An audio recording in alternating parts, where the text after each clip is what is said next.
Доброго дня, шановні. Good afternoon, dear colleagues. My name is Valentin Pugachev.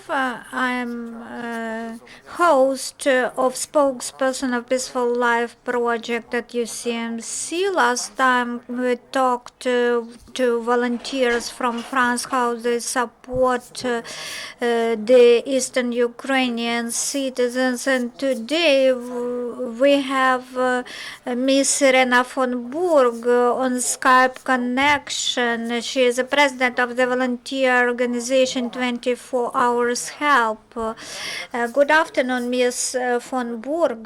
Do you see us? Do you hear us? Yes, I hear you and I see you well. Before starting our dialogue, please start video.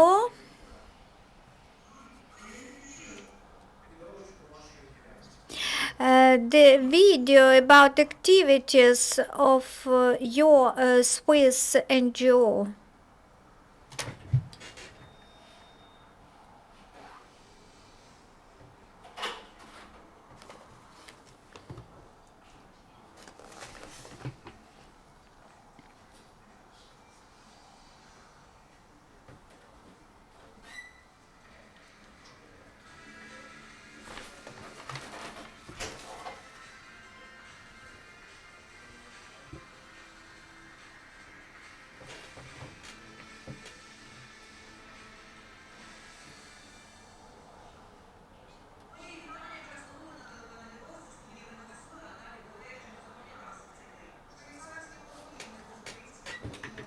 Для наших бійців кілька десятків кілограмів медичної гуманітарки.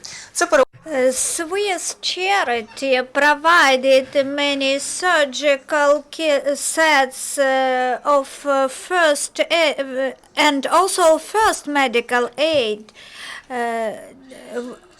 More than a year, a volunteer from Cherkasy has been delivering medical kits from Swiss 24-hour help foundation, and in particular Miss Irena von Burg, who is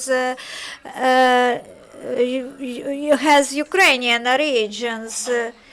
This is not sodium chloride, which is used when a wounded person lost much blood. Then this medical drug is used, and also many gloves, medical gloves and syringes. You can see here everything is for performing surgical operations on field. The support received from Switzerland has been appreciated by soldiers. You can see here a soldier from 128th Infantry Brigade. One soldier lost much blood, and we did not have drugs to replace his lost blood, and so we need all these medical drugs dramatically.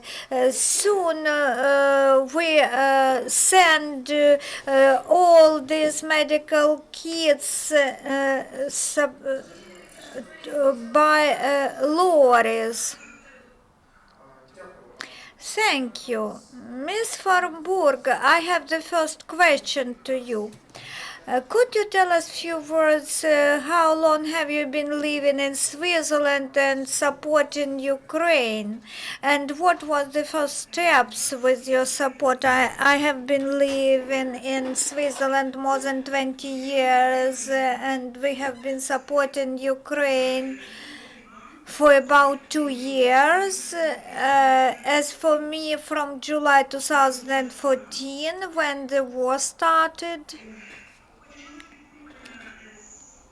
the first steps were children's clothing, which I sent. I have children, First, the small idea was generated, and then large humanitarian loads now are gathered and delivered to Ukraine. Our neighbors, our friends, they collect some stuff and we send it. Could you tell a few words about your foundation, when it was founded, and how many staff of volunteers do you have? All staff are volunteers. We do not have salaries. This foundation is has a goal uh, to send letters to some hospitals so that they provide us some medicines, and also we can write official letters to factories. They give us several lorries with clothing. No private person can't receive such large quantity of support. How many volunteers do you have? Just approximate figures. More than 200 or 300. Every person tried to help and input all his efforts.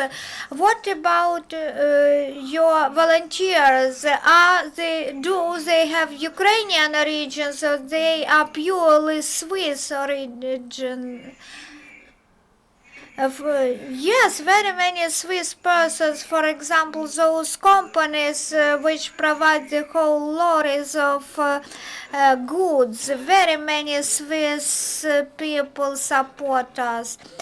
You provide humanitarian loads, humanitarian support. How many lorries have been sent? More than 8. Did you experience any problems at customs with or yes, we experienced last time the problems with the Ministry of Social Policy. For 1 month, we paid money for our freight, which was delayed, which was suspended in Kiev. You visited the front line, as far as I know. Could you tell us the purpose of your visit to the front line and your impressions? We were with a visit on the front line because we bought 2 Jeep vehicles for soldiers and 1 journalist. She is very important. She is very famous journalist in Switzerland, and she wanted to report in Switzerland about the developments in Ukraine. So we together went to the city of Shasta, where we brought those 2 Mitsubishi Jeeps. And then in Switzerland we covered the situation in Ukraine, and we help here in Switzerland not only by beds in hospitals and toys and medicines. We also covered the events in Ukraine. We covered them on Switzerland media. In this sense, can you specify how the question of Ukraine, how often it is covered in mass media space of Switzerland? So far, due to the events in Syria, Ukraine is not as important. But the very tense situation in Ukraine, which is experienced this day, yes, it finds response And on June 10th, we will have a meeting and march at 5 p.m. and it would be including hunger strikes. And who initiates this meeting? Could you give us some details? Who are initiators? What is the idea of this meeting? Give us some details. We started, all of us, diasporas from different countries. We initiated this meeting. I was among the initiators when I was at the front line. The tank exploded there, and the commander of the military unit died. And we thought, what could we do with our own efforts? Germany. Paris, France, Budapest, Hungary joined us. They will also be engaged in that meeting on June 10th. It would be great event. I have one more question about activities of your foundation, except besides organizing freights of support to Ukraine. You also from time to time organize some discussion clubs and meetings of intellectuals and hold concerts, charity concerts, invite Ukrainian musicians to perform there. Yes, we hold such events. They are called the charitable parties. My birthday had such charity party. We invited Duke Time Band from Odessa in order to send support to Odessa. We needed money, and this band came to us and gave a free of charge charity performance. Now we support the hospital in Odessa together with this band.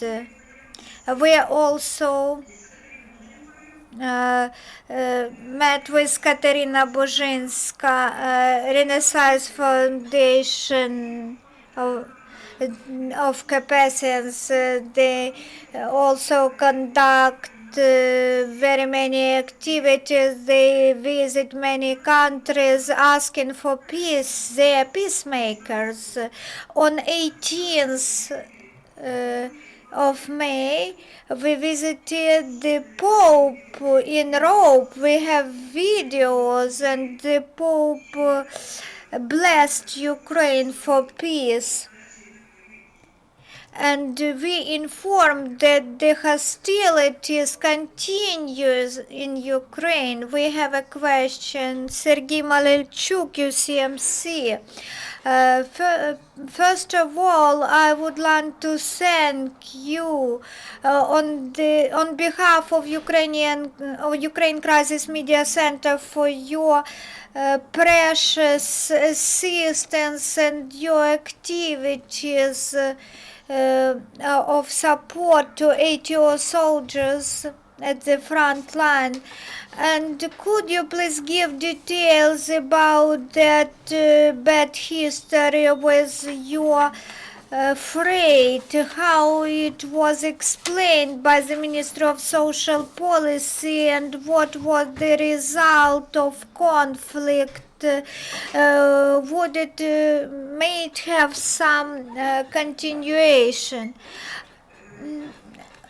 Good afternoon, Sergei. I will tell that the Ministry of Social Policy, when they were issuing documents, they wrote that we are bringing the freight from Germany, but not from Switzerland, and they have meetings every Friday, but they did not reissue documents. They reissued them for several times, and it was a months-long delay.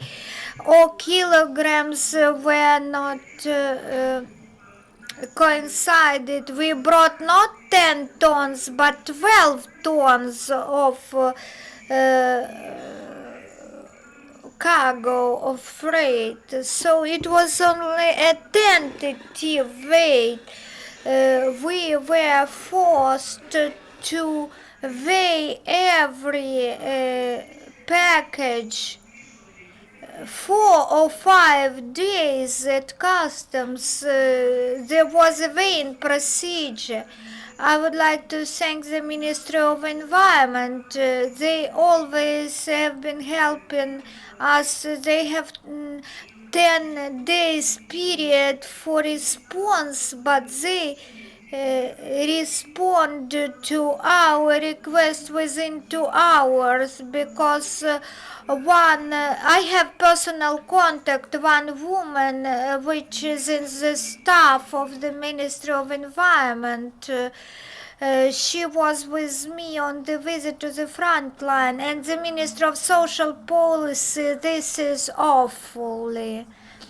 We hope that there will be no more such accidents.